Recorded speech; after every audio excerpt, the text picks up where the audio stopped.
ఆరోగ్య పథకం. సో, ఇప్పుడే మనం చూసుకున్నట్లయితే వారంలో మార్గదర్శకాలు విడుదల. దంపతుల్లో ఒకరి నుంచే చందా వసూలు. హెల్త్ కేర్ ట్రస్ట్ తొలి సమావేశంలో కీలక నిర్ణయాలు. రాష్ట్రంలో ఉద్యోగుల ఆరోగ్య పథకం జూలై 15వ తేదీ నుంచి ప్రారంభం కానుంది. పథకం అమలుకు వారంలోగా సమగ్ర మార్గదర్శకాలు విడుదల చేయనున్నారు.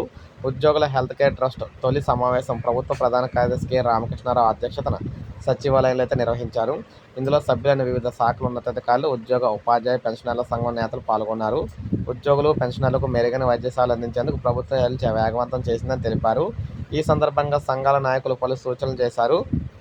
గతంలో చికిత్సలకు గరిష్టంగా 2 లక్షలు చెల్లించేవారని, దాన్ని ఒకసారి చికిత్సకు కనీసం 5 లక్షలు తీసుకొచ్చేలా మార్చాలని కోరారు.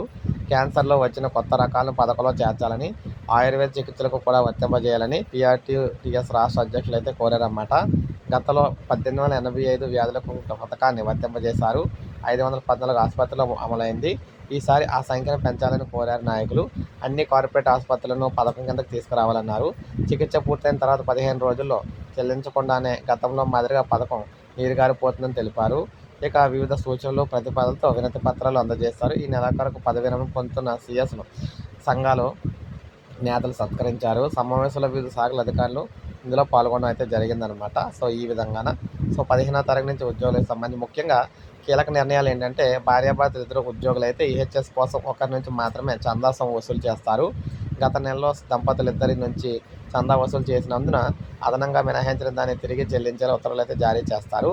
వారం రోజుల్లోగా ఆసుపత్రుల యాజమాన్య ప్రతినిధులు, ఆరోగ్య శాఖ అధికారులు, ట్రస్ట్ సభ్యులతో సమావేశం నిర్వహిస్తారు. తదుపరి సమావేశంలో ప్యాకేజీ రేట్లు, హాస్పిటల్ జాబితా కూడా ఖరారైతే చేస్తారనమాట.